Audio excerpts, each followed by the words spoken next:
అతి తక్కువ ఫీజుతో కోచింగ్ ఇస్తూ మీ గవర్నమెంట్ ఉద్యోగం కళని నిజం చేస్తుంది లేస్ అకాడమీ. సార్ రీతు గారు ప్రెస్ మీట్ లో బయటకు వచ్చిన తర్వాత ఇంతమంది కంటెస్టెంట్స్ లో మీకు ఎవరు ఫేక్ అనిపించారు అనగానే భరణి గారు అన్నారు. హౌస్ లో ఉన్నప్పుడు అన్నది అని చెప్పండి, అది తను ఎలాగా డెమోని గెలిస్తే బాగుంటుంది అని చెప్పి ఆలోచించే వ్యక్తి కాబట్టి ఆ అంటే అంటే తనకు నా మీద పర్సనల్గా ఏమి ఉండదు అన్నది అని చెప్పి ఒకవేళ అది అన్నది నిజమైతే డెమోని గెలవాలి అన్న ఆలోచనతో చెప్పిన మాట అయ్యి ఉంటుంది. కానీ దాని గురించి నేను పెద్ద అయినా ఫ్యామిలీ వీక్ అప్పుడు అందరూ వచ్చారు కదా, వాళ్ళ మదర్ కూడా వచ్చారు. వాళ్ళ మదర్ వచ్చినప్పుడు నేను వెళ్ళి నమస్తే అమ్మా అని చెప్పిన భరణి గారు నేను మీకు పెద్ద ఫ్యాన్ అండి చీలాస స్రవంతి నుంచి అని చెప్పి అన్నారు.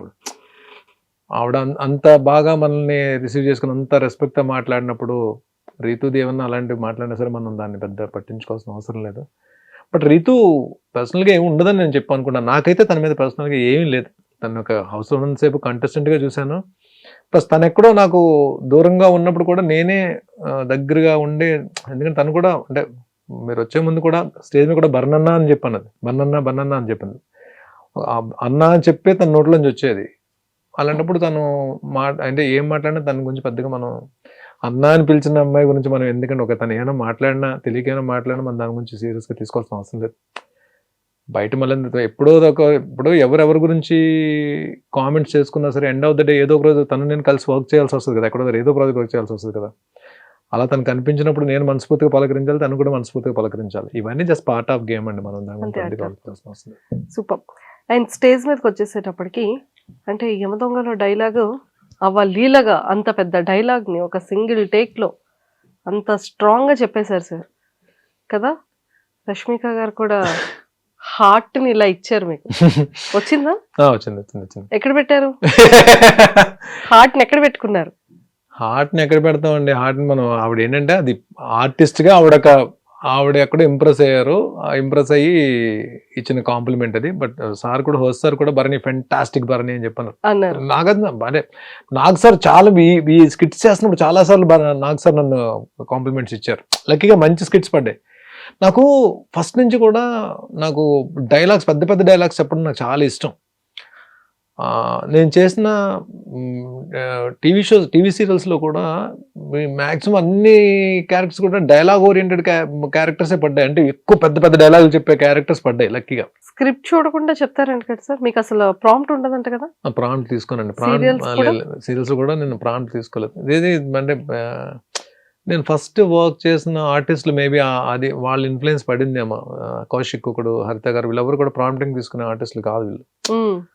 సో ఆ ప్రాంప్టింగ్ తీసుకోకుండానే వర్క్ చేయడం అలవాటైంది. అది సినిమాలోకి వచ్చేటప్పుడు అది మనకి హెల్ప్ అవుతుంది. సినిమాలో ప్రాంప్టింగ్ ఉండదు కదా, మాక్సిమం ఉండదు ప్రాంప్టింగ్. సో మనకి అది హెల్ప్ అవుతుంది మనకి. సో అదే అలాగే నేను ఆ డైలాగ్ అప్పటికప్పుడు అనుకుని చెప్పిన డైలాగ్. బట్ అది అప్పటికీ నాకు ఎక్కడో చిన్న డిసాటిస్ఫాక్షన్ ఉంది. అంటే ఆ ఫ్లో అన్నది ఎక్కడో చిన్నది మిస్ అయింది అనిపించింది నాకు. బట్ అంటే ఇంకొంచెం టైం దొరికితే ఇంకొంచెం బాగా కమాండబుల్గా చెప్తాను. కానీ ఆ ఎండ్ నాకు నచ్చింది. ఎండ్ రియాక్షన్ అయితే నాకు నచ్చింది. డైలాగ్స్ అయితే బాగానే చెప్తాను అని అనుకుంటున్నా. అది వర్కౌట్ అయింది అక్కడ. సూపర్. అది చాలా బాగుంది. అండ్ అందరూ ఇంప్రెస్డ్ అయ్యారు. అండ్ వీకెండ్లో కూడా కాస్ట్యూమ్స్ అదరగొట్టేశారు. నాకు హౌస్లోకి వెళ్ళిన తర్వాత బయట నుంచి ఏం సపోర్ట్ ఉందో నాకు తెలియదండి నిజంగానే. సందీప్ అని నాకు తమ్ముళ్ళలాగా, నాకు వైజాగ్. సో తను ఆ తమ్ముడు ఒక ఇద్దరు తమ్ముళ్ళు పరిచయం చేశాడు. పాపం నేను వచ్చిన దగ్గర నుంచి వాళ్ళే చూసుకున్నారు ఇద్దరు. అసలు ఏం చేశారు, ఎలాగా నన్ను ప్రమోట్ చేశారు, ఎలాగ నన్ను హైలైట్ చేశారు కూడా నాకు తెలియదు. నాకు కానీ బయటకు వచ్చిందో తెలిసింది. వాళ్ళిద్దరూ అంటే నాకు ఇప్పుడు సొంత తమ్ముళ్ళ కన్నా ఎక్కువైపోయారు. అంటే నాట్ నవీన్ గాని రామ్కి, నవీన్ అండ్ రామ్కి సందీప్ పరిచయం చేసిన ఇద్దరు. నాకు బిగ్ బాస్ హౌస్ లోంచి బయటకు వచ్చిన ఇప్పుడు ఏమైపోద్ది, ఇప్పుడు ఓకే సందీప్ ఇద్దరు చెప్పాడు నాకు, వీళ్ళిద్దరి మీద బాధ్యత పెట్టాను. వీళ్ళు ఏం చేశారో తీసి పక్కన పెడితే తమ్ముళ్ళలాగా నాకు వర్క్ చేసి పెట్టారు. సో వీళ్ళిద్దరూ ఏం చేశారు పక్కన పెడితే బిగ్ బాస్ నుంచి బయటకు వచ్చిన తర్వాత సరే థ్యాంక్ యూ సో మచ్ అని చెప్పి ఒక మాట చెప్పేసి మళ్ళీ ఎప్పుడైనా కలుద్దాము సందీప్తో మాట్లాడదాం అని చెప్పి అనుకునే క్యారెక్టర్లు కాదు వాళ్ళిద్దరు. వాళ్ళిద్దరు సొంత తమ్ముళ్ళు కన్నా ఎక్కువైపోయారు నాకు ఇప్పుడు. అంటే బిగ్ బాస్ అని తీసి పక్కన పెడితే ఇప్పుడు బిగ్ బాస్ వరకు నేను ముందు చేసిన జర్నీ, బిగ్ బాస్ తర్వాత చేసిన జర్నీ అన్నది ఎక్కడో దగ్గర మా అన్నకి ఇంకా మంచి క్యారెక్టర్స్ రావాలి, మా అన్న ఇంకా పెద్ద పెద్ద మూవీస్లో ఇంకా పెద్ద క్యారెక్టర్లు చేయాలి, వెబ్ సిరీస్లో క్యారెక్టర్లు చేయాలని చెప్పి నాకన్నా ఎక్కువ తాపత్రయపడుతున్నారు వాళ్ళు. True. ఒక జెన్యున్గా ఒక వ్యక్తి ఎవరైనా మనకు పరిచయం, మనకు ఫ్రెండ్ అయినా సరే, ఇప్పుడు ఇంత తక్కువ టైంలో బిగ్ బాస్కి వెళ్ళే ముందే పరిచయం అయింది నాకు 4 months ముందు హార్డ్లీ. అంటే బిగ్ బాస్కి వెళ్ళి ఒక 15-20 రోజులు ముందు పరిచయం. ఈ 3-4 monthsలో నిజంగా వాళ్ళిద్దరూ బయటకు వచ్చిన తర్వాత మీరిద్దరే ఇంత చేశారా, మీరిద్దరూ ఉండి నన్ను ఇంతలా తీసుకెళ్లారా అని చెప్పి నాకు ఆశ్చర్యం వేసింది.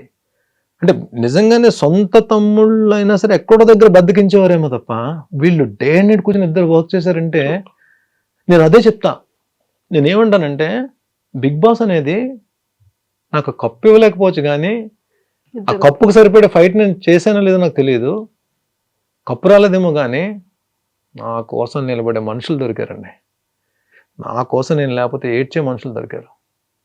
దివ్య కానీ సుమన్ కానీ బయట ఉండి నా కోసం 24 hours round the clock work చేసిన నవీన్ కానీ రామ్కి కానీ ఇంకెంతకన్నా ఏం కావాలండి?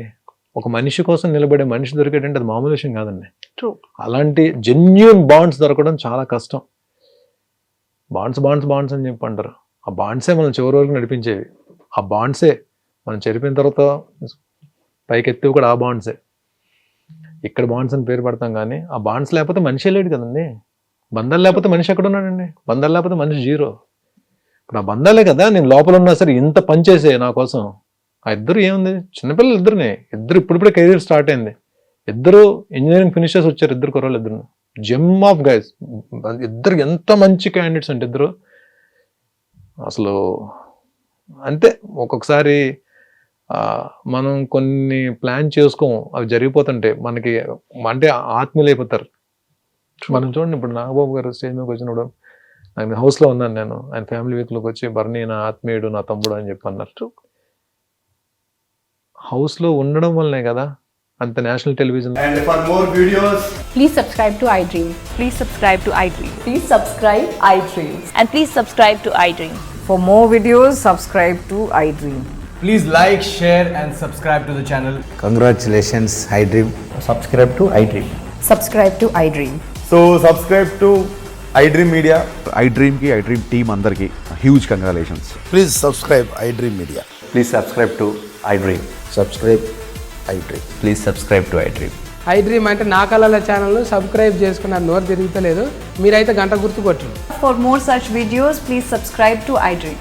Subscribe to iDream. Please subscribe to iDream. Please subscribe iDream Media. Please do subscribe to iDream. Please subscribe to iDream Media. For best entertainment and information, please subscribe iDream. And don't forget to subscribe to iDream.